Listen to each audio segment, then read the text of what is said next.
ஓம் சாந்தி. இனிமையிலும் இனிமையான ஆன்மீக அன்பு சகோதர சகோதரிகளே, மகத்தான தீர்த்த ஸ்தலமாக திகழும் இந்த புனித ஸ்தலத்தில் அருள் பாலித்துக் கொண்டிருக்கும் முத்துமாலையம்மன் அந்த தேவ ஆத்மாவை அன்புடன் நினைவு செய்து கொண்டு தேவாதி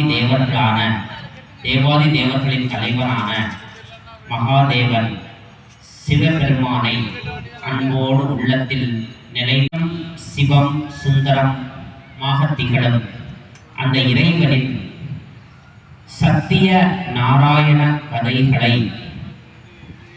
உங்களோடு பகிர்ந்து கொள்வதன் மூலம் இந்த பூமி சத்திய லோகமாக மாற வேண்டும், ஒவ்வொருவருடைய உள்ளத்திலும் சத்திய ஜோதி பிரகாசிக்க வேண்டும், வாழ்வு பொன்னான வாழ்வாக மாற வேண்டும் என்ற சுப சங்கல்பத்தோடு இந்த ஆன்மீக சொற்பொழிவு இறைவனின் குரலாக உங்கள் உள்ளத்தில் ஒரு புது வாழ்வை, புது வெளிச்சத்தை தர வேண்டும். மாலை வணக்கத்தினை தெரிவித்துக் கொள்கின்றோம்.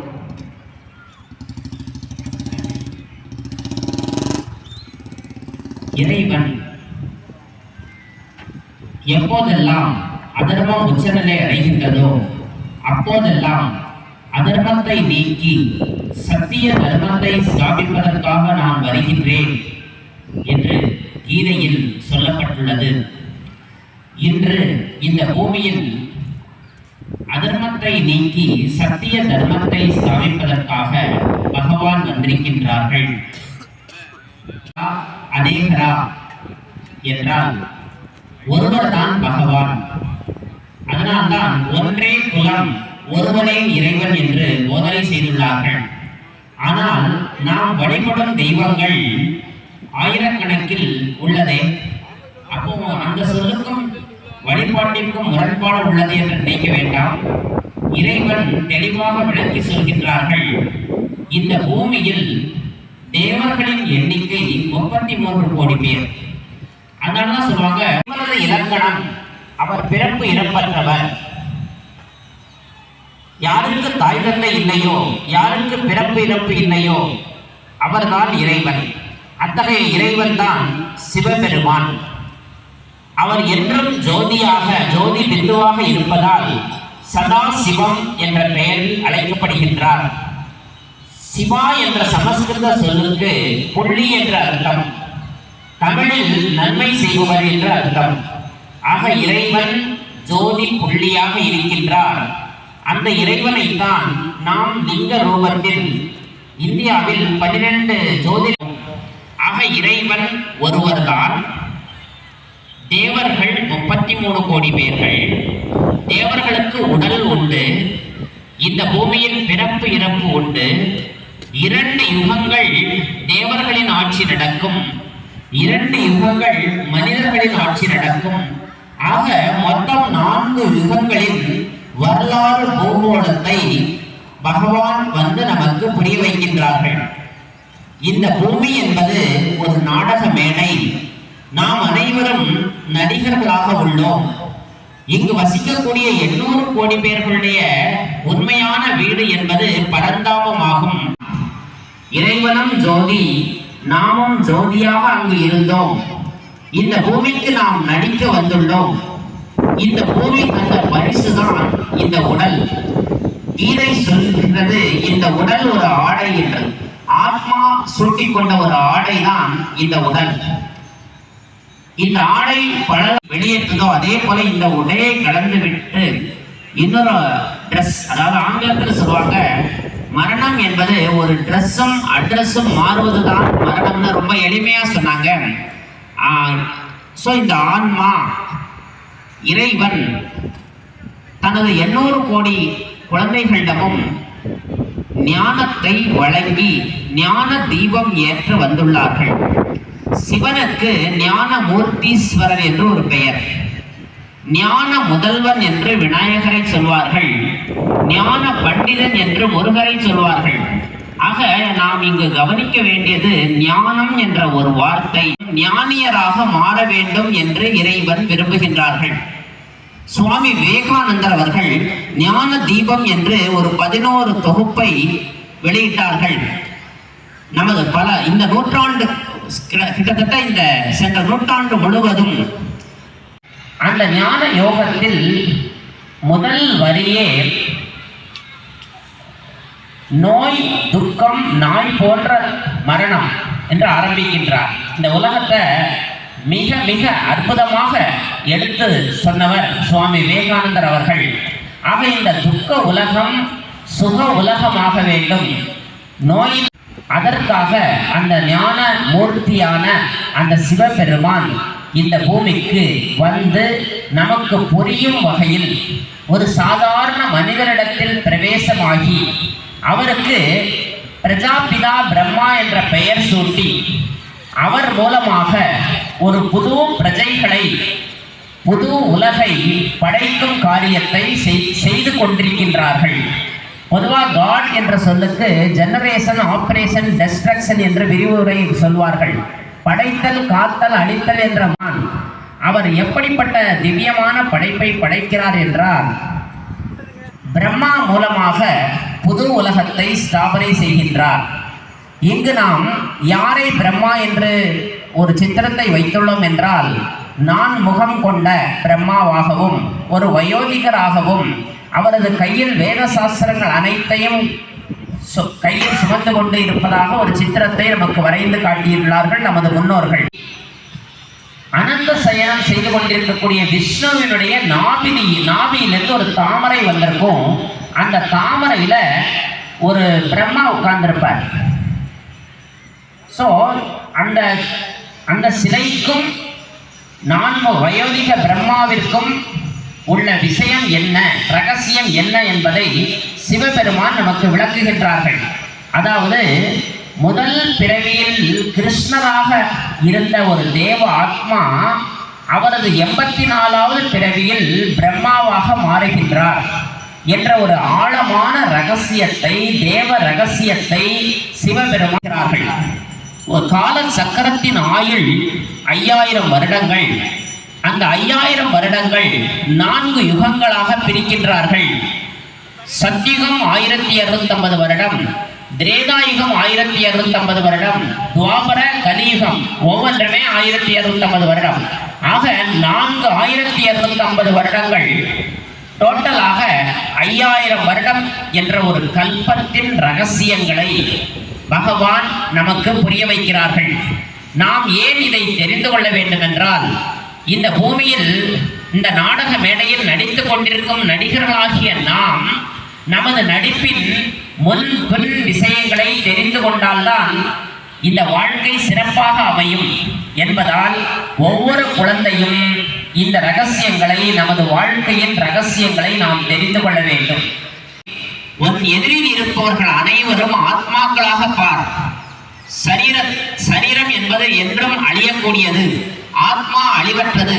மானிட ஆத்மா மரணம் எய்துவதில்லை, மறுபடி பிறக்கும் என்ற ஒரு வாசகத்தை தான் முதலில் அங்கு போதனையாக அவருக்கு சொல்லப்பட்டது. அதே போதனை தான் நாம் அனைவருமே அர்ஜுனர்கள் தான். இந்த பூமியே ஒரு யுத்த களமாகத்தான் உள்ளது. நமது ஒவ்வொருவருடைய மனமும் குருசேத்திர யுத்தமாகத்தான் இருக்கின்றது. நம் ஒவ்வொருவருக்கும் வழிகாட்டியாக இறைவன் வந்திருக்கின்றார்கள். ஒரு கவிஞர் சொன்னார், பாவம் என்ற கல்லறைக்கு பல வழி என்றும் தர்மதேவன் கோவிலுக்கு ஒரு வழியும்பாங்க. ஆக இந்த பூமியில நம்ம பாவம் செய்யறதுக்கு அநேக வழிகள் இருக்கு. நிறைய பாவமும் செஞ்சிட்டோம். முழு உலகமே இன்று பாவ உலகமாக இருக்கின்றது. பாவ குடம் நிறைந்து வழிந்து கொண்டிருக்கின்றது. அதனுடைய விளைவுகள் தான் காணும் இடமெல்லாம் துன்பத்தை பார்க்கின்றோம். ஆக இந்த பூமி புண்ணிய பூமியாக மாற வேண்டும், சத்திய உலகமாக மாற வேண்டும், சொர்க்கமாக மாற வேண்டும். அதை சொர்க்கம், அந்த சொர்க்கநாதர் என்கிற பெயர் மருவி சொர்க்கநாதரா மாறிட்டு, மீனாட்சி சொர்க்கநாதர்னு சொல்லுவாங்க. ஆக இந்த பூமியை சொர்க்கமாக்கக்கூடிய நாதன் தான் சிவபெருமான். சிவபெருமானுக்கு அநேக பெயர்கள். பூமி வீரவல்லூர்ல பாத்தீங்கன்னா பூமிநாதர், காசியில விஸ்வநாதர் அதாவது உலகத்திற்கு நாதர், அமர்நாதர் அமரநாதர், பபூல்நாதர், இப்படி எண்ணற்ற ஆயிரக்கணக்கான நாமங்களில் சிவபெருமான் போற்றக்கூடிய நாடு இது. சிவனுடைய அவதார பூமி இது. அதனால்தான் காஷ்மீர்ல இருந்து கன்னியாகுமரி வரைக்கும் அவருக்கு அவ்வளவு ஆலயங்கள். 35 ஏக்கர் 40 சென்றோம். இப்பொழுது அவருக்கே உரித்தான நேரத்தில் அந்த பகவான் இந்த பாரத பூமியை அவதரித்திருக்கிறார்கள். அவருடைய வருகையை நாம் ஒவ்வொருவருமே அறிந்து கொள்ள வேண்டும், புரிந்து கொள்ள வேண்டும். அவர் என்ன சொல்கிறார் என்று நாம் ஒவ்வொருவரும் கடலாக அவரை பார்த்தார். அப்புறம் அவர் ஒரு நாள் எழுதி வச்சாரு, கடை விரித்தேன் கொள்வார் இல்லை, வெண்மகில் வேந்தன் வடக்கிலிருந்து வருவார், அப்பொழுது இந்த நாட்டில் ஏற்றுக்கொள்வார்கள் என்றார். ஆக இந்த சிவபெருமான் அந்த பிரம்மாவிடம் பிரவேசமாகி பிரம்மா குமாரிகள் ஈஸ்வரிய விஸ்வவித்யாலயம் மூலமாக முழு பரவச் செய்து இந்த காரியங்களை, இந்த கர்த்தவியத்தை இறைவன் செய்து வருகிறார்கள். ஆக இந்த இறை காரியத்தை நாம் ஒவ்வொருவரும் புரிந்து கொள்ள வேண்டும். இறைவன் ஆத்மாவை பற்றி குறிப்பிடுகின்றார்கள்.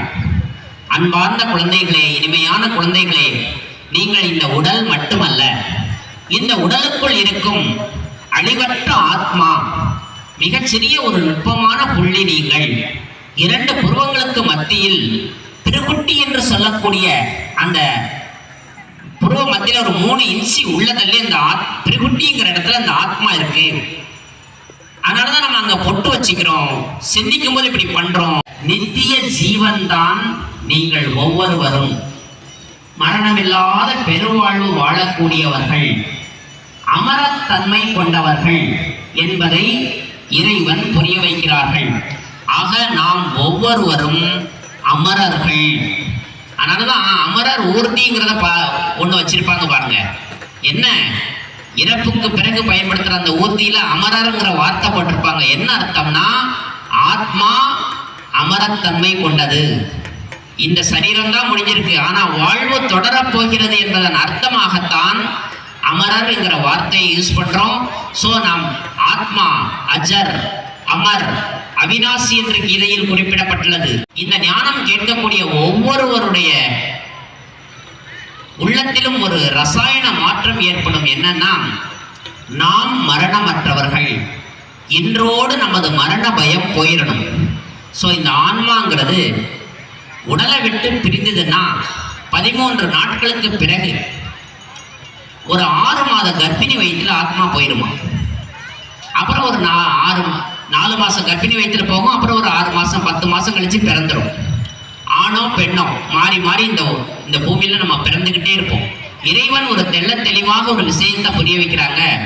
மனித ஆத்மா மீண்டும் மீண்டும் மனிதனாக பிறக்கும். ஸ்ரீ ஆத்மாவில மனம், புத்தி, சுபாவம்ங்கிற 3 சூட்சும சக்திகள் இருக்கான். மனம்ங்கிறது கடல் அலைகள் போல எண்ணங்கள் வந்துகிட்டே இருக்கும். கடல்ல எப்படி அலை இரவு பகல் வருதோ அதே போல நான் ஸ்டாப்பா எண்ணங்கள் வரும். எண்ணங்கள் 4 வகையாக பிரிக்கிறாங்க. வேலை சம்பந்தப்பட்ட சிந்தனை இருக்கணும். இந்த நெகட்டிவ் தாட்ஸும் வேஸ்ட் தாட்ஸும் நம்ம குறைச்சிட்டோம்னா நமது மனம் தூய்மையாக ஆரம்பிச்சிடும். இந்த தூய்மை தான் சுத்தம் சுகம் தரும்பாங்க. ஆக இந்த மனம் தூய்மையாக வேண்டும். தேவையற்ற குப்பைகளை நாம் சுமக்க கூடாது. கடவுளை நினைத்தால் கடவுள் ஆகலாம், குப்பையை நினைத்தால் குப்பையாகலாம்னு ஒரு அறிஞர் சொன்னாங்க. நாம் கடவுளை நினைக்கக்கூடியவர்களாக மாற வேண்டும். நமது 63 நாயன்மார்களும் ஆகட்டும், பக்தி செய்வதிலிருந்து சற்றே ஒரு ஆழமான இறை நினைவுடையவர்களாக நம்மை மாற்றிக்கொள்ள வேண்டும். இதுதான் நமது புராண இதிகாச கதைகள் அனைத்தும் போதிப்பது. அதில் ஒரு சில கதைகளை உங்களோடு பகிர்ந்து கொள்ள விரும்புகிறேன். திரு என்ற ஊரில் பூசலார்னு ஒருத்தர் இருந்தார். அதே காலகட்டத்தில் காஞ்சி மன்னன் பல்லவ மன்னன் ஆயிரக்கணக்கான கோடியில ஒரு கோவில் கட்ட ஆரம்பிக்கிறார். கோவில் கட்டினார். இந்த தனக்கு அவருக்கு ஒரு கோயில் கட்டணுங்கிற ஆசை. அவர் என்ன செஞ்சாரு, மனசுக்குள்ள ஒரு கோவில் கட்டினார். மன்னனும் கட்டினார், பூசலாரும் கட்டினாங்க. அப்புறம் ஒரு நாள் எப்படி இவர் கட்டினார்னா, மனசுக்குள்ளேயே ஒரு இடத்த நல்லா சுத்தம் பண்றாரு, அஸ்திவாரம் போடுறாரு, அப்படியே மதில் சுவர்கள் எழுப்புறாரு, அப்படியே மிகப்பெரிய பிரம்மாண்ட கோவிலை மனதால கட்டுறாரு. அப்புறம் ஒரு நாள் கும்பாபிஷேகத்துக்கும் நாள் குறிக்கிறார், மன்னரும் நாள் குறிக்கிறார். இந்த கோ இன்சிடென்ட்ங்கிற மாதிரி 2 பேரும் ஒரே தேதியில கும்பாபிஷேகத்தினுடைய நாளை குறிச்சிட்டாங்க. அப்போ மன்னன் கனவுல சிவபெருமான் தோன்றி, நீ குறிச்ச தேதிய மாத்திரு, அடுத்த நாள் கும்பாபிஷேகம் வச்சுக்கோ, ஏன்னா அந்த தேதி நீ குறிச்ச தேதியில பூசலாருங்கிறவர் கோயிலுக்கு நான் கும்பாபிஷேகத்துக்கு போறேன்ட்ட. உடனே மன்னன் திடுக்கென எழுந்திருச்சு யோசிக்கிறாரு. அடுத்த நாள் பூசலார் யாருன்னு தேடி போய் அவற்றை கேட்கிறார். நீங்க எங்க கோயில் கட்டினீங்கன்னு கேட்கும்போது அவர் தன்னுடைய உள்ளத்துல கோவில் கட்டினதா சொல்றார். அப்படியே அந்த மன்னன் நெடுஞ்சான் கிடையாக அந்த பூசலார் காலில் விழுந்து வணங்குறார். ஏன்னா மனக்கோவில் கட்டுறவருக்கு முன்னுரிமை கொடுத்தார் சிவபெருமான். இன்னைக்கும் தெளிவாக இதயாலீஸ்வரர்ங்கிற கோவில், அதாவது இதயத்துல கோவில் கட்டினால இதயாலீஸ்வரர்னு ஒரு கோவில் அவர் நினைவாக கட்டப்பட்டு இன்னைக்கும் சென்னையில் இருக்கு. ஆக இந்த கதை மூலமாக நாம் என்ன புரிந்து கொள்ள வேண்டும் என்றால், நமது மனதில் இறைவனை வைத்துக் கொள்ள வேண்டும். இதைத்தான் திருமூலரும் சொன்னார். உள்ளம், அதாவது உள்ளம் பெருங்கோவில் ஊருடம்பு ஆலயம் அவர் சொன்னார். ஆக நாம் வெளியே தேடுறதெல்லாம் அறியாமைன்னு திருமூலர் சொல்றார். ஆக நமக்குள் இறைவனை காண வேண்டும், நமக்குள் நம்பிக்கை பிறக்க வேண்டும், நம் அருகில் இறைவன் இருப்பாருங்கிற ஒரு உணர்வுக்கு நம்ம வர வேண்டும். நாம் நமது உள்ளம்ங்கிற இரு புருவ மத்தியில் இருக்கு இல்லையா ஆத்மா, அதுல இருக்கிற அந்த மனதுல இறைவனை அமர்த்த வேண்டும். இதைத்தான் திருவள்ளுவர் 3வது குறள்ல சொல்றார். மலர்மிசை ஏகினான் மானடி சேர்ந்தார் நிலமிசை நீடு வாழ்வார். அதாவது மனம் என்ற மலர் இறைவனை தொழுதால் இந்த நிலத்தில் பேரின்ப வாழ்வு, நீண்ட வாழ்வு கிடைக்கும்னு சொல்றார். ஆக நாம் நம்ம மனதில் இறைவனை எப்படி நினைப்பது? கடவுள் வழிபாடு செய்யறது கூட சரியாக தெரியல. அதனாலதான் இந்த ஆன்மீக சொற்பொழிவுகள் மூலமாக ஏதாவது ஒரு சின்ன ஒரு உபாயம் அவர்கள் பெற வேண்டும் என்பதற்காகத்தான் இந்த சொற்பொழிவு எல்லாம் ஏற்பாடு பண்றோம். இந்த பூமியில நம்ம நடிக்க வந்திருக்கிறோம். இந்த ஆன்மாவினுடைய தந்தை தான் இறைவன். நாம் அனைவருக்குமே 2 அப்பாக்கள், உடலுக்கு ஒரு அப்பா, உயிருக்கு ஒரு அப்பா. அதனாலதான் பாட்டு எழுதுனாங்க, பிள்ளைக்கு தந்தை ஒருவன் நம் எல்லோருக்கும் இருக்கிறாங்க. ஆக அந்த ஒளி வழிபாடுதான் இந்து மதத்தில் பிரதான தொடர்பில் இருப்பதுன்னு அர்த்தம். சோ இறைவனோட தொடர்பில் நாம் எப்படி இருப்பது? சோ இறைவனுடைய முகவரி தெரிஞ்சிருக்கணும், அவருடைய உருவம் தெரிஞ்சிருக்கணும், அவருடைய உறவு தெரிஞ்சிருக்கணும். அதுதான் இப்போ இங்க இந்த சொற்பொழிவுல நீங்க தெரிஞ்சுக்க போறது என்னன்னா, இறைவனுடைய உருவம் ஆத்மா போலவே ஒரு மிக மிக சிறிய புள்ளி, அவ்வளவுதான். அந்த இறைவன்கிற புள்ளிய உங்க உள்ளத்துல வச்சு இந்த சொற்பொழிவு மூலமாக உங்களுக்கு எடுத்து சொல்ல விரும்புகின்றோம். கடந்த 2 யுகங்களாக சொல்லப்பட்ட கதைகளில் இருந்து 2-3 கதைகளை சொல்றேன். பொதுவா மகாபாரதத்துல ஒரு இடத்துல போருக்கான முன்னேற்பாடுகள் துவங்கிறோம். அப்போ கிருஷ்ணர் சகாதேவன் கேட்பார். ஏன்னா சாஸ்திரங்களில் வல்லவர் சகாதேவன் என்று சொல்லப்படுவார்.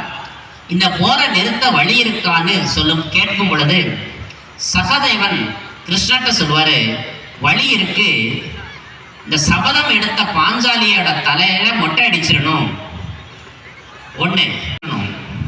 3வது கிருஷ்ணராகி ஒன்ன ஒவ்வொரு இடத்துல கட்டி போட்டுறணும். இந்த 3 செஞ்சா இந்த போரை நிப்பாட்டிடலாம் என்ன சகதேவன் சொல்லுவார்.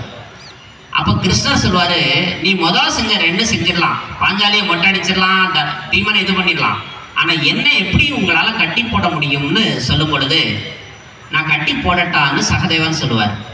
செஞ்சு பாருவார். உடனே அப்படியே சம்மணம் போட்டு உட்காருவார்.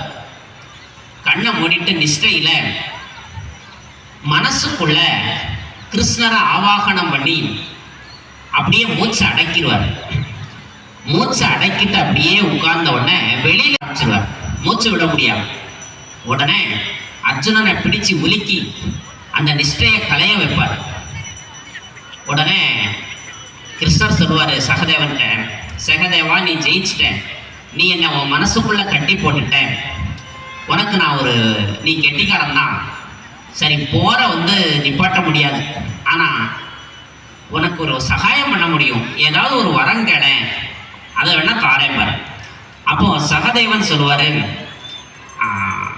இந்த போர்ல பாண்டவர்களாகிய நாம் ஐவரும் இறக்கக்கூடாதுன்னு ஒரு வரம் தாங்க பார். சரி நான் அந்த வரம் தந்துட்டேன்றுவார். அந்த வரம் கூட மிகச்சிறந்த புத்திசாலித்தனம்னு சொல்ல முடியாது. போர் முடிவுல பாண்டவர்கள் காப்பாற்றப்படுவார்கள், ஆனா பாண்டவர்களுடைய புத்திரர்கள் உப பாண்டவர்கள் கொல்லப்படுவார்கள். ஆனால் அது ஒரு முழுமையான வரம் ஆகாது. அந்த கதை சகதேவன் கதையிலிருந்து நம்ம தெரிஞ்சுக்க வேண்டியது, நமது உள்ளத்தில் இறைவனை அமர்த்த முடியுங்கிறத அவர் ப்ரூவ் பண்றார். அதே நேரத்துல பாஞ்சாலி கௌரவர் சபையில மானபங்கப்படுத்தப்படும் பொழுது ஒரு வழிபாடு செய்வான். அப்படியே ரெண்டு கையை மேல கூப்பி ஹிருதய கமலவாசா கோவிந்தா கிருஷ்ணான்னு சொன்ன உடனே அப்படியே அள்ள குறையாத ஆடைகள் வர ஆரம்பிக்கும். உடனே துச்சாதனன் சோர்ந்து போய் மயங்கி விழுந்துருவார். ஸோ பாஞ்சாலி காப்பாற்றப்படுறாங்க. அப்புறம் பாஞ்சாலி கிருஷ்ணன்ட்ட ஒரு நேரம் கேட்குறாங்க, கிருஷ்ணா அன்னைக்கு நீங்க எனக்கு அடுத்த செகண்ட் எப்படி உதவி செஞ்சீங்கன்னு கேட்குறாங்க, எந்த சோதனையும் பண்ணாங்க. அப்போ கிருஷ்ணர் சொல்றாரு, பாஞ்சாலி நீ என்னை கூப்பிட்ட விதம் அப்படி. வைகுண்ட வாசான்னு சொல்லியிருந்தா அங்கிருந்து வர லேட்டா இருக்கும், பரந்தாம வாசான்னு சொல்லியிருந்தா அங்கிருந்து வர லேட்டா இருக்கும், துவாரகா வாசான்னு சொன்னா அங்கிருந்து வர லேட்டா இருக்கும், ஆனா ஹிருதய கமல வாசான்னு நீ கூப்பிட்டியே, இதயத்திலிருந்து வெளியே வர்றதுக்கு எனக்கு எவ்வளவு நேரம் ஆகும், அப்படி நான் வந்துட்டேங்கிறார். அதே மாதிரி ராமாயணத்துல ராமர் எங்க இருக்காருன்னு சொல்லும் பொழுது தன்னுடைய இதயத்தை விரிச்சு காட்டுற ஒரு படத்தை நீங்க எல்லாரும் பார்த்திருப்பீங்க. ஆக இந்த ராமாயணம் ஆகட்டும் மகாபாரதம் ஆகட்டும் இதெல்லாம் நமக்கு எதை போதிக்கின்றது என்றால், இறைவனை நமக்குள் வைத்து நினைவு செய்வது எப்படி. இதேதான் ஒரு சில நூற்றாண்டுகளுக்கு முன்னால மீராவினுடைய வரலாற்றை பார்க்கலாம். கொலு வைக்கும் பொழுது ஒவ்வொரு வீட்லையும் பாருங்க பக்த மீரான்னு ஒரு தம்பராவை வச்சு ஒரு மீரா சிலையை வச்சிருப்போம்.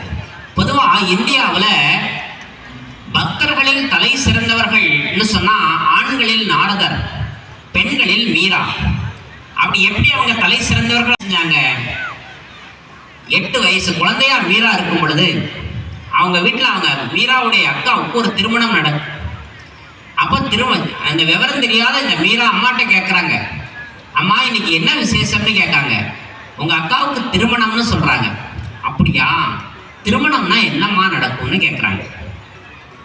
அப்போ திருமணம்னா உங்க அக்காவுக்கு ஒரு கணவன் வந்துருவாரு, இப்போ கணவன் வந்தா என்ன செய்வாங்களா அம்மானா கேட்கும்போது அவங்க 2 பேரும் ஒருத்தர் பேசிக்குவாங்க என்ன சொல்லுவாங்க. அப்படியா, சரி இன்னும் இந்த பொண்ணு கேட்டுட்டு அப்புறம் அவங்க அம்மாட்ட கேட்கும்.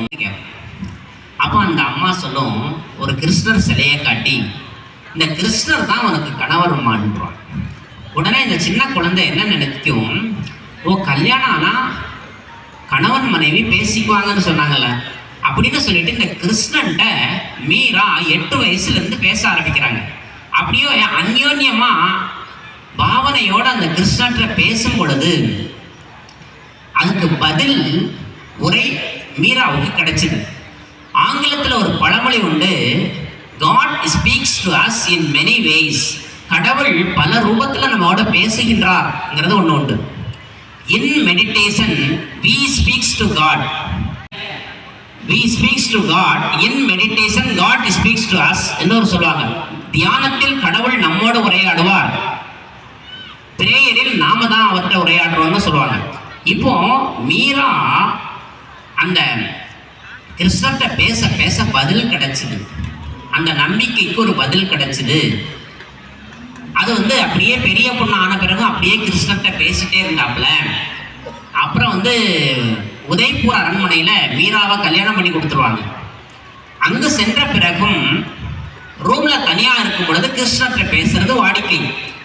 அப்போ அங்க உள்ள கோல் முட்டக்கூடிய சில குணம், மீரா கணவன் இல்லாத நேரத்துல யாரோ ஒரு ஆடவனோட பேசுறாங்கன்ட்டு ஒரு பழிச்சொல் சுமத்தி விஷம் கொடுத்து மரண தண்டனை லெவலுக்கு அது போயிடும். அப்புறம் மீரா காப்பாற்றப்படுவாங்க.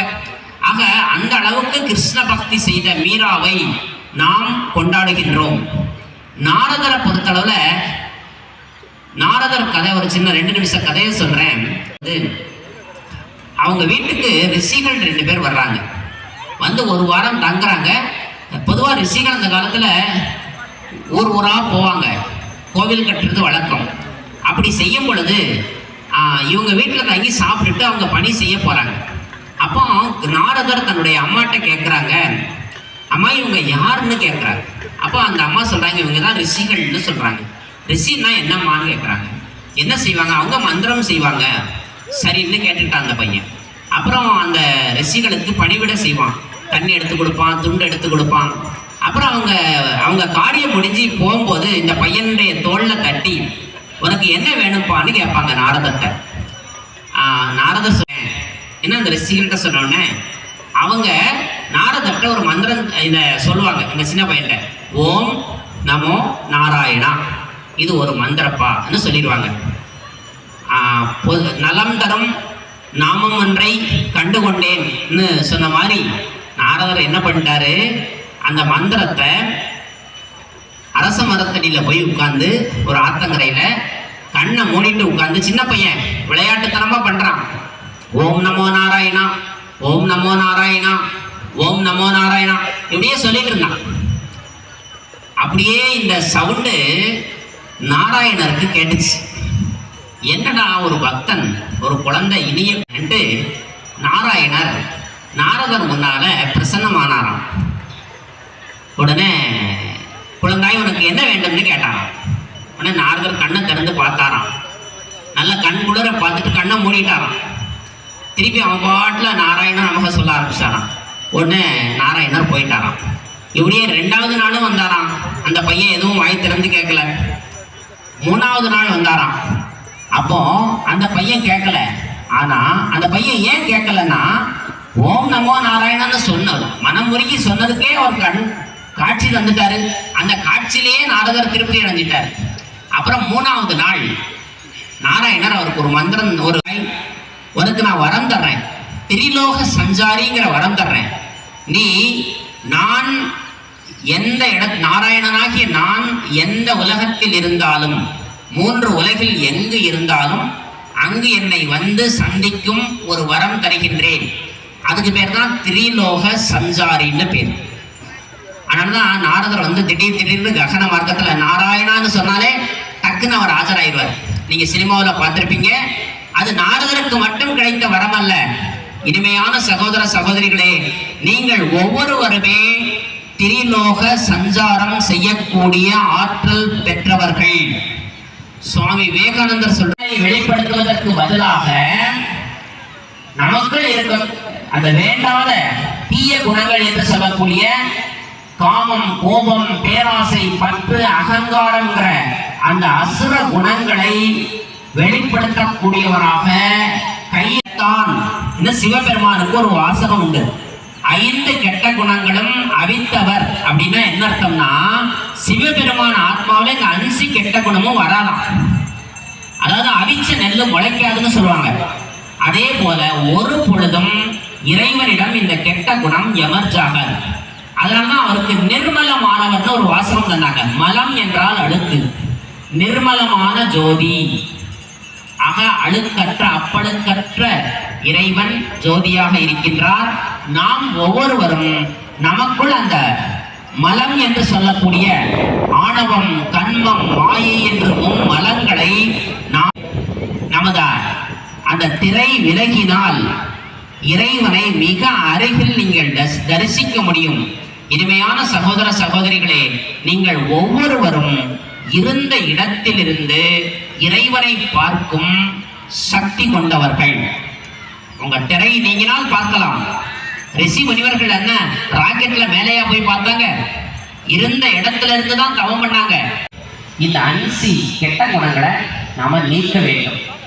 அதுல காமம்னு எடுத்துக்கிட்டோம்னா, காமன் இருக்கும் இடத்தில் ராமன் இருப்பதில்லை, ராமன் இருக்கும் இடத்தில் காமன் இருப்பதில்லைங்கிற ஒரு புகழ்பெற்ற வாக்கியம் உண்டு. எங்கு காம உணர்வு இருக்கின்றதோ அங்கு இறை உணர்வுக்கு இடம் கிடையாது. எங்கு இறை உணர்வு நிரம்பி இருக்கின்றதோ அங்கு காமம் வராது. ஆக காமம் மகா சத்ரு என்று கீதையில் சொல்லப்பட்டுள்ளது. சத்ருன்னா விரோதின்னு அர்த்தம், மித்ருன்னா நண்பன் அர்த்தம். ஆனா நம்ம தலைகளாகவே புரிஞ்சுக்கிட்டோம். அதாவது ஆக இந்த காம உணர்வை நாம் ஜெயிக்க வேண்டும். இந்த காம உணர்வினால் சமுதாயத்தில் ஏற்படக்கூடிய அளப்பரிய துன்பங்கள் சொல்லி மாளாது. அப்படிப்பட்ட விஷயங்கள் நடந்துட்டு இருக்கு. ஆக நாம் ஒவ்வொருவரும் காம உணர்வை வெல்லக்கூடியவர்களாக மாற வேண்டும். காம தகனம்னு அதை சொல்லுவாங்க. அடுத்தால கோபம். ஆத்திரக்காரனுக்கு புத்தி மட்டும்னு சொல்லுவாங்க. ஆத்திரத்தோடு எழுகின்றவன் நட்டத்தோடு உட்காருவான்னு சொல்லுவாங்க. ஆக கோபம் சினம் என்னும் சேர்ந்தாரை கொல்லின்னு வள்ளுவர் சொல்றார். யாருக்கு சினம் வருகிறதோ முதல்ல அந்த நெருப்பு அவனை சுட்ட பிறகுதான் இன்னொருத்தருக்கு போய் சுடும். ஆக சினம் என்பது அர்ஜுனன், பலராமன், கிருஷ்ணர் இந்த 3 பேரும் காட்டு வழியா பயணம் செஞ்சுட்டு இருப்பாங்க. அப்படி செஞ்சுட்டு இருக்கும் பொழுது ஒரு நாள் இரவு நேரம் ஒரு மரத்தடியில் அவங்க தங்க வேண்டிய ஒரு சூழ்நிலை. 3 பேரும் தங்குறாங்க. அதாவது விஷ மிருகங்கள் ஏதாவது செஞ்சிடக்கூடாதுங்கிறதுக்காக 2 பேர் தூங்கணும், ஒருத்தர் விழிச்சிருக்கணும்னு முடிவு பண்ணிடுறாங்க. அப்போ கிருஷ்ணரும் பலராமனும் தூங்குறாங்க. அர்ஜுனர் காவலாளியா நிற்கிறார். ஒரு ஜாமத்துக்கு, ஒரு ஜாமம்னா 2.5 மணி நேரம். உடனே அங்க ஒரு புகை வந்தது. அந்த புகையில இருந்து ஒரு அரக்கன் வந்தான். சொன்னான், இந்த 2 பேரையும் கொல்லணும், நீ எனக்கு உதவி செய்யணும். உடனே அர்ஜுனன் கோபம் கொண்டு அவனை எதிர்த்தான். 2 பேருக்கும் கடுமையான யுத்தம் நடைபெற்றது. கடைசி ரொம்ப நேரம் சண்டை போட்ட பிறகு அந்த அரக்கன் ஓடி போயிட்டான். உடனே அர்ஜுனன் படுக்க வந்தார். அடுத்தால பலராமன் ஒரு நாளைக்கு காவல் காக்க வந்தார். அப்பவும் அந்த அரக்கன் வந்தார். அதே மாதிரி இந்த 2 பேரையும் கொல்லணும், பலராமன் நீ எனக்கு உதவி செய்து. உடனே பலராமன் கடுமையாக சண்டை போட்டார். ரொம்ப நேரம் சண்டை போட்டு அவனை விரட்டிட்டார். போகும்போது அந்த அரக்கன் பலார்னு அர்ஜுனனுக்கும் ஒரு அடி கொடுத்தது, பலராமனுக்கும் ஒரு அடி கொடுத்துட்டு அது விடைபெற்று போயிடுச்சு. 3வது கிருஷ்ணர் டேம் வருது. கிருஷ்ணரும் காவல் காக்கிறார். அப்போ அந்த அரக்க உருவம் சண்டை போட வரும்போது கிருஷ்ணர் என்ன செஞ்சார்னா, புன்னகை தன்னுடைய முகத்துல சிரிச்சார். கககான்னு கலகலான்னு சிரிச்சார். உடனே அந்த அரக்கன் கேட்டார், ஏன் சிரிக்கன்னாரு. இல்லை, உன் கொட்டை கண்ணை பார்த்து உன் பல்ல பார்த்தா எனக்கு சிரிப்பு வந்தது, அதனால தான் சிரிக்கேன்னா கேலி செஞ்சாராம். அப்படியே சிரிச்சாராம். 2 பேரும் சண்டை போட்டாங்க. ஆனால் தன்னுடைய சிரிப்பை விடவே இல்லையா. இவர் சிரிச்சுக்கிட்டே இருக்க அந்த உருவம் அந்த பெரிய உருவம் சின்னதாக ஆகிட்டே வந்துதான். கடைசியில் ஒரு சின்ன புழு மாதிரி சின்ன உருவமாகி எடுத்து ஒரு துணியில் கட்டி மூட்டை மாதிரி பண்ணிட்டார். உடனே காலையில் எந்திரிச்ச பிறகு இந்த 3 பேரும் பேசிக்கிட்டாங்க. நேற்று பெரிய அரக்கன் சண்டை போட்டோம்னு சொல்லும்போது கிருஷ்ணர் சொல்லுவார், நீங்கள் போட்ட அந்த பெரிய அரக்கன் ஏதோ இந்த துணி மூட்டையில் இருக்குன்னு காட்டுவார். இது எப்படி சாத்தியம்னு கேட்கும்போது, நீங்கள் 2 பேருமே அந்த அரக்கனோட சண்டை போடும் பொழுது கோபக்காரர்களாக உங்களுடைய கோபத்தை வெளிப்படுத்தினீர்கள். நீங்கள் கோபத்தை வெளிப்படுத்த உங்களுடைய எதிர்ப்பு வலுவடையும். ஸோ அதை நான் செய்யலை. இந்த கதை மூலமாக நாம் ஒவ்வொருத்தருமே என்ன செய்யணும்னா, வள்ளுவர் சொன்ன மாதிரி இடுக்கண் வருங்கால் நகுக அதனை அடுத்து வருவது அக்கப்பது இல்லைன்னு சொல்லுவார். துன்பம் வரும்போது சிரிங்க, அந்த துன்பத்தை அகற்றி விடுன்னு சொல்வார். அதே போல நாம் சிரித்த முகமுடையவர்களாக மாற வேண்டும். என்றும் புன்னகை தவழ்கின்ற முகமாக நம்முடைய லட்சணமாக அதை வைத்துக் கொள்ள வேண்டும். ஹிந்தியில் சொல்லுவாங்க ஹர்ஷித் முக்னு சொல்லுவாங்க, பொன் சிரித்த முகம். நம்முடைய முகத்தை மலர் போல வைத்துக் கொள்ள வேண்டும் என்று சிவபெருமான் விரும்புகின்றார்கள். நீங்க நாம என்ன செய்யறோம்? மலர்களை இறைவனுக்கு அர்ப்பணம் செய்யறோம். ஆனா இறைவன் விரும்புகின்றார், என்னுடைய ஒவ்வொரு குழந்தையுமே மலர் போல இருக்க வேண்டும். ஏன் மலர்னு சொல்றாங்கன்னா, மலர் மென்மையானது, இனிமையான தேனை கொண்டது, நறுமணம் கொண்டது. எல்லா காரியத்துக்கும் அதை மலராக மாற்ற வந்திருக்கிறார்னு இறைவன் சொல்றார். அதனாலதான் மகாராஷ்டிராவில் சிவனுக்கு ஒரு பேர் உண்டு, ஒரு கோவில் உண்டு, பபூல் நாத்னு பேர். பபூல்னா கருவேல மரம்னு அர்த்தம். கருவேல முள். அந்த கருவேல முள் போல இருக்கும் மனிதர்களை மனம் வீசும் மலராக மாற்றுவதால் சிவபெருமானுக்கு இந்த பேர்.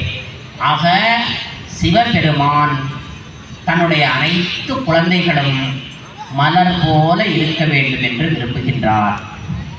அன்பார்ந்த சகோதர சகோதரிகளே, இந்த சொற்பொழிவை செவிமடித்துக் கொண்டிருக்கும் இன்று முதல் உங்கள் முகம் மலர்ந்த முகமாகட்டும். அது தேவர்களின் லட்சணம்னு சொல்லுவாங்க. இறைவன் இன்னொரு விஷயம் சொல்றாரு, ஒவ்வொரு பெண்ணும் லட்சுமி போல ஆக வேண்டும், ஒவ்வொரு ஆணும் நாராயணன் போல ஆக வேண்டும். லட்சுமி நாராயணர்ங்கிற சித்திரம் நம்ம வீடுகள்லாம் இருக்கும். 2 யுகமாக நம்ம வழிபாடு செய்கிறோம். அந்த லட்சுமி நாராயணர் வேற யாரும் அல்ல. இந்த பூமியில ஆரம்பத்தில் சத்யுகம் என்ற காலகட்டத்தில் வாழ்ந்த தேவ ஆத்மா கிருஷ்ணன். ராதை தான் லட்சுமி நாராயணர். இளமை பருவத்தில் அவருக்கு பெயர் கிருஷ்ணர். ராதைங்கிற பெயர் லட்சுமியாக மாறுகிறது.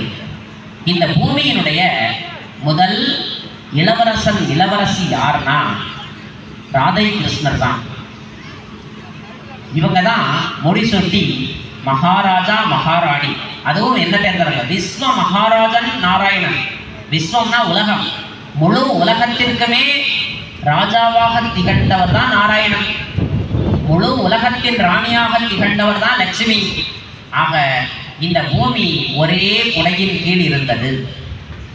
200 நாடுகள்லாம் கிடையாது.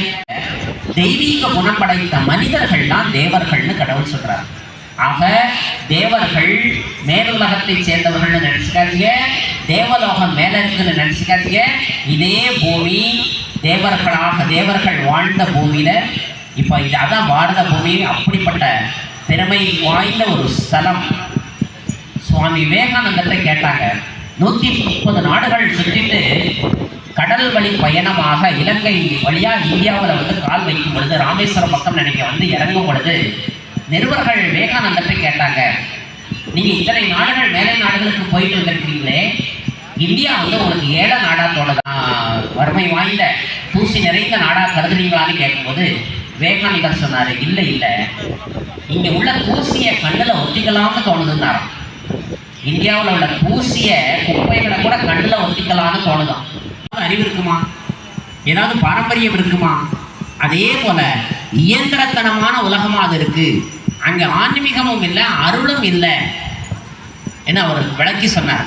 ஆக இந்த இந்தியா பாரதம் பாருக்கே ரதம், முழு உலகத்திற்கும் ரதமாக திகழ்ந்த பூமி. அதனுடைய ராஜாவாக திகழ்ந்தவர் தான் நாராயணர். ஆக அந்த நாராயணர் அப்படியே பிறவியின் ரகசியம் என்னன்னா, இந்த மண்ணில் வந்த எல்லாருமே மறுபிறவி எடுத்துக்கிட்டே தான் இருப்பாங்கங்கிறார். ஆக ஒரு ஆத்மா அதிகபட்சமாக 84 பிறவி எடுக்கும் என்று சொல்லி அந்த சிலையை தான் நாம் வைகுண்ட ஏகாதசி அன்று நாம் வழிபாடு செய்யக்கூடிய சிலை. ஆக பிரம்மா என்ற ஆத்மாவும் கிருஷ்ணன் என்ற ஆத்மாவும் ஒன்றுதான். ஆக பிரம்மா என்பதை எப்படி படைக்கிறார்னா, சிவபெருமான் சாதாரண மனிதர்கிட்ட நெத்தியில பிரவேசமாகிறார். அதுக்கு பேர் பரகாய பிரவேசம்னு பேர். ஆக சிவன் பரகாய, காயம்னா உடல், இன்னொருத்தருடைய உடல்ல பிரவேசமாகி அந்த ஆத்மாட்ட சொல்றார், நீ முதல் பிறவியில கிருஷ்ணரா இல்லை, இப்ப சாதாரண வயோதிகரா 60 வயசுதானே ஆயிட்டேன். ஸோ உன் நெத்தியில சொல்லி உன்னுடைய பிறவியின் ரகசியத்தை உனக்கு புரிய வைக்கிறேன். ஸோ இந்த ஞானத்தை முழு உலகத்திற்கும் உன் மூலமாக நான் பரவச் செய்கின்றேன் என்று சொல்லி ஆக இது என்னைக்கு நடந்ததுன்னா 1936ஆம் ஆண்டு இந்த பூமியில் ஒரு மகத்தான நாள் அது. அந்த வருஷத்துல தான் அந்த இறைவன் சிந்து மாகாணம் கராச்சியில் லேக்ராஜ்ங்கிறவர் மேலே பிரவேசமாகி இந்த இயக்கத்தை துவக்கி இன்னைக்கு 150 நாடுகளில் 15,000 கிளைகள் மூலமாக இயங்கிட்டு இருக்கு. உங்களுக்கு நான் பெருமையோடு ஒன்றை சொல்லிக்கொள்ள விரும்புகின்றேன். நமது ஜனாதிபதி திரௌபதி முர்மு இந்த பிரம்மகுமாரிகள் இயக்கத்தின் ஒரு மாணவி 15 ஆண்டு காலமாக தினசரி வகுப்பு கேட்போம். பயிற்சி போட்டிருக்காங்கன்னா அதே மாதிரி அவங்களும் பயிற்சி போட்டிருப்பாங்க. வேட்புமனு தாக்கல் செய்யும் போது கூட நம்ம சென்டருக்கு வந்துட்டு தான் அவங்க போய் தாக்கல் செஞ்சாங்க. டெல்லி முதல்வர் அவங்களும் இந்த பிரம்மகுமாரிகள் இயக்கத்தை சேர்ந்தவங்க.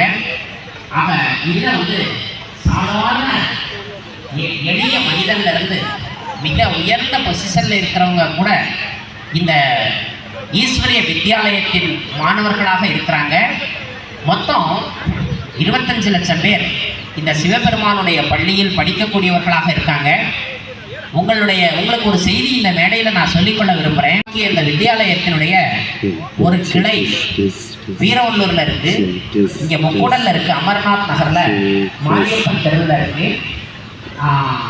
அங்கே என்ன சொல்லி தரப்படுதுன்னா சிவபெருமானுடைய மகா வாக்கியங்கள் தினசரி கடவுள் எழுதிய கடிதம் ஒரு 4 பக்கம் அங்கே வாசிப்பாங்க. ஞான முரளின்னு சொல்லுவாங்க. அந்த முரளியில தினம் தினம் அதை நாங்கள் படிக்கிறத ஒரு வாடிக்கை இந்த இயக்கத்தினுடைய நியமமாக வச்சாங்க. 1 மணி நேரம் படிப்பு. கடவுள் என்ன சொல்றாருன்னா படிப்பின் மூலம் பதவி அடையலாம், மற்றபடி ஜீபும்பா மாயாஜாலம் கிடையாது. தன்னுடைய எண்ணங்களை தெரிந்து கொண்ட முழு ஞானி ஆக வேண்டும். 2வது யோகி என்றால் கடவுளோடு இணைந்து இருக்க வேண்டும். இந்த 2இன் மூலமாக இந்த பூமியை நீங்கள் வெல்ல வேண்டும். இந்த பூமியில் உள்ள மாயைகளை வெல்ல வேண்டும். மாயா ஜீப்னு அர்த்தம். இறைவன் சொல்றார் மாயையை வெல்ல வேண்டும்.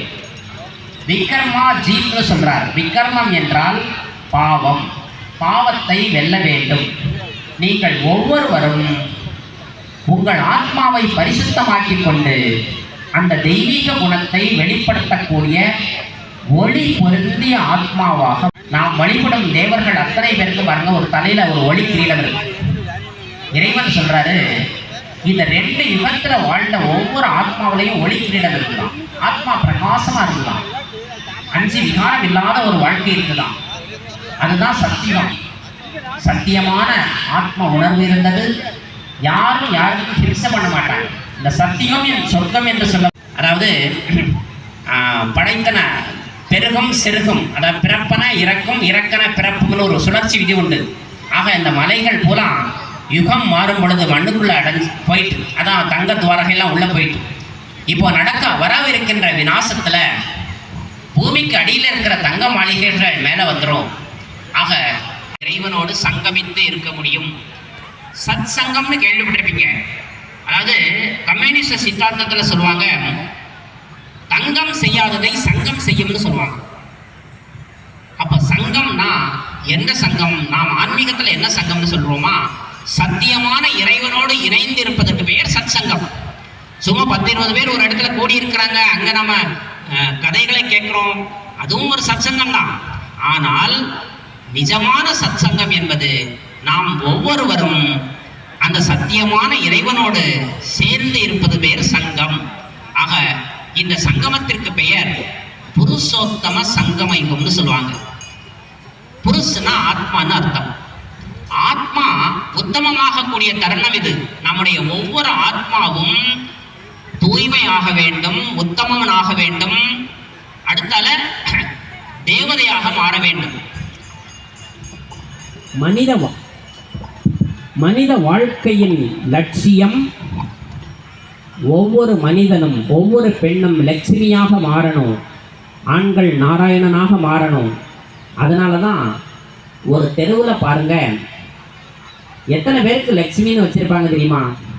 இந்த பெயர் உச்சரிக்கிறதுனாலேயே அப்படி ஆயிரணுங்கிறனால, கெட்ட வார்த்தைகள் வரக்கூடாதுங்கிறனால லட்சுமி, தனலட்சுமி, அன்னலட்சுமி, ஆதிலட்சுமி, இப்படி நிறைய பேருக்கு ஒரு தெருவில் லட்சுமிங்கிற பேர் இருக்கும். நாராயணன்கிற பேர் இருக்கும், பெருமாள்ங்கிற பேர் இருக்கும், முருகன், இப்படியே தேவர்களின் பெயர் அதிகமாக சூட்டக்கூ. என்ன காரணம்னா இப்படி சொல்லி சொல்லி அவங்க லட்சுமியாக மாற வேண்டும். லட்சுமி என்பது ஒரு பெண்ணின் பெயர் கிடையாது, லட்சணங்களின் தொகுப்பு தான் லட்சுமி. இந்த சாமுத்திரிகா லட்சணம்னு சொல்லுவாங்க. அதே போல 16 குணங்கள் யார்கிட்ட இருக்கோ அவர்கள் அந்த பெண் லட்சுமி, ஆண் நாராயணன். ஆக நாம ஒவ்வொருவருமே இந்த பெரியவங்க வாழ்த்துவாங்க, 16 பெற்று பெருவாழ்வு வாழ்கன்னு சொல்லுவாங்க. ஸோ அந்த 16 சக்திகள் குணங்களை நாம் பெறக்கூடிய யுகம்தான் சங்கம யுகம். இந்த புருஷோத்தம சங்கம யுகத்தை நாம் ஒவ்வொருவரும் புரிந்து கொள்ள வேண்டும். இறைவனோடு இணைந்து வாழ வேண்டும், கொண்டே இருக்க வேண்டும், ஆனந்த சொரூபமாக இருக்க வேண்டும். நம்முடைய ஆத்மாவின் தர்மம் அமைதி, நாம் அமைதியானவர்களாக இருக்க வேண்டும். ஆத்மாவின் தர்மம் அன்பு, நம்மிடமிருந்த அன்பு கங்கையாக பிரவாகம் எடுக்க வேண்டும். அன்பு குறையும் பொழுதுதான் வம்பு வருகிறது, வழக்குகள் வருகிறது. நாம் ஒவ்வொருவருமே அன்பானவர்களாக வேண்டும்னு இறைவன் சொல்றாரு. ஏன்னா அன்பே தான் சிவம். அந்த சிவபெருமானுடைய குழந்தைகள் நாம் ஒவ்வொருவரும் அன்பானவர்களாக மாற வேண்டும். நற்பண்புகள் கொண்ட இந்த உலகம் உருவாக வேண்டும். அதற்கான தருணம் வந்துவிட்டது, பகவான் வந்துவிட்டார்கள். நாம் 2 யுகங்களாக ஏராளமான கதைகளை கேட்டுவிட்டோம். ரிஷி முனிவர்கள் நமக்கு தெரிந்த வர்ணனை செய்து நிறைய கதைகளை கூறினார்கள், நமக்கு கருத்தை புரிய வைத்தார்கள். இப்பொழுது அந்த பகவானே வந்து நமக்கு சத்திய நாராயணன் கதையை நமக்கு தெரிவித்துள்ளார்கள். இந்த கதையை கேட்ட ஒவ்வொருவருமே, இங்கு கூடியிருக்கக்கூடிய ஒவ்வொரு ஆத்மாவுமே நீங்கள் அனைவரும் தேவர்கள் என்பதை நாங்கள் உறுதிபட தெரிவித்துக் கொள்கின்றோம். இந்த முத்துமாலை அம்மாள், அந்த அம்மாளை வழிபடக்கூடிய அத்தனை பக்தர்களும் தேவகுலத்தை சார்ந்தவர்கள்தான், சத்தியுகம் திரேதாயுகத்தில் வசிக்கக்கூடியவர்கள்தான். ஸோ மீண்டும் நீங்கள் உங்களுடைய இழந்த சக்தியை பெற வேண்டும். மில்டன் சொன்ன மாதிரி பாரடைஸ் நாம மீண்டும் இந்த பூமியில் உருவாக்குவோம், மீட்டெடுப்போம், இறைவனோடு கரம் சேர்த்து அந்த பணி செய்வோம். அந்த சிவபெருமான் என்ன சொல்றாருன்னா, நான் மட்டும் இருந்து இந்த பூமியை மாற்ற முடியாது. கரன் கரவன் கார்னு சிவனுக்கு ஒரு பேர், செய்பவர் செய்விப்பவர். நம் மூலமாக இந்த பூமியை செய்கிறார், இந்த தேவ குழந்தைகள் மூலமாக இந்த பூமியை நல்ல உலகம் ஆக்குறாரு. யார் செய்கிறார்களோ அவர்கள் அடைவார்கள்ங்கிறது இந்த பூமியின் சித்தாந்தம். ஆக இந்த தேவ குலத்தை சேர்ந்தவர்கள் தான் இந்த 800 கோடி பேருக்கும். அப்போ அந்த இறைவன் சொல்றாரு, என்னுடைய அன்பான குழந்தைகளே, நீங்க தான் இந்த பூமியினுடைய ஆதார மூர்த்திகள், நீங்க தான் இந்த பூமியினுடைய சீர்திருத்தவாதிகள். சீர்திருத்தம் தன்னிலிருந்து ஆரம்பிக்க வேண்டும். தனி மனித மாற்றம் உலக மாற்றம்.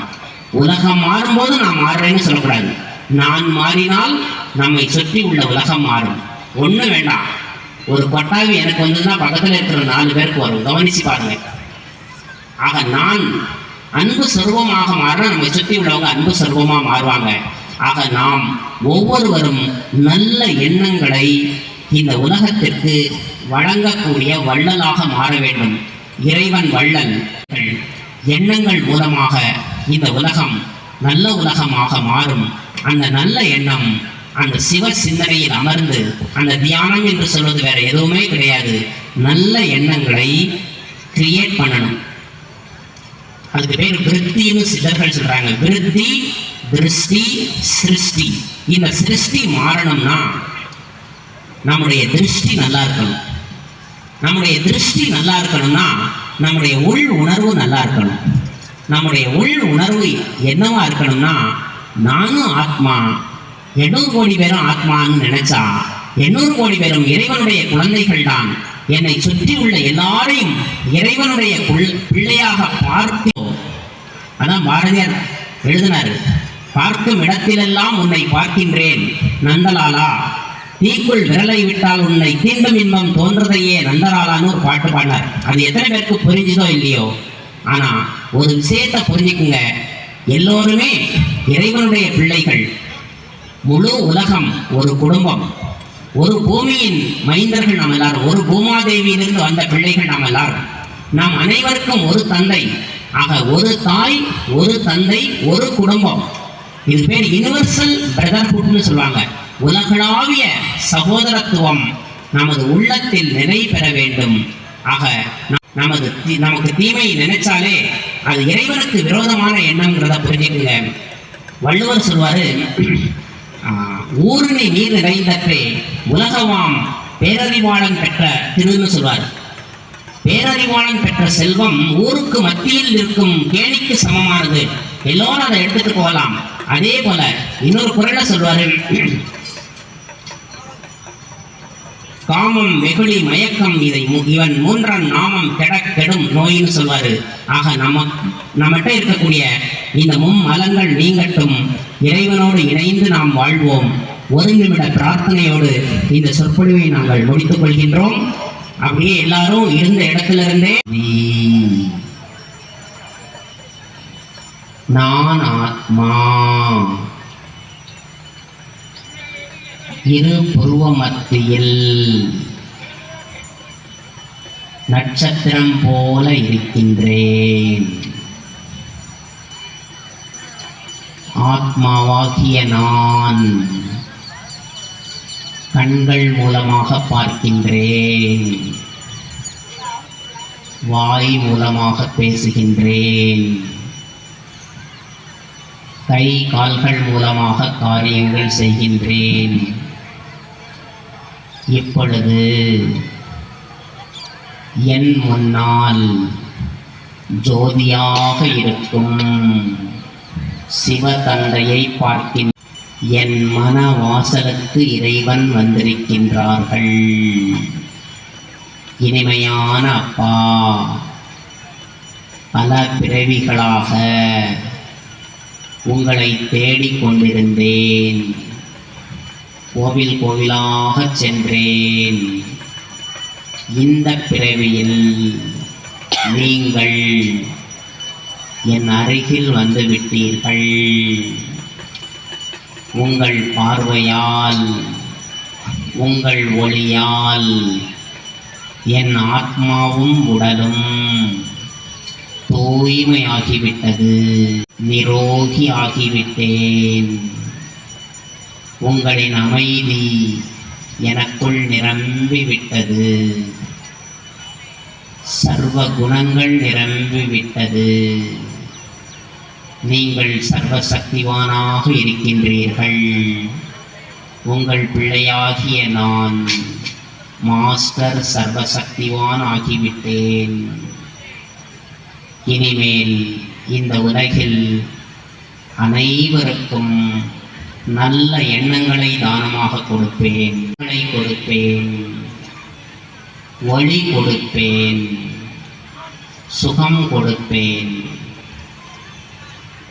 சுகதேவராக திகழ்வேன். யாருக்கும் துக்கம் கொடுக்க மாட்டேன். முழு உலகமும் இறைவா அப்பா உங்களுடையது.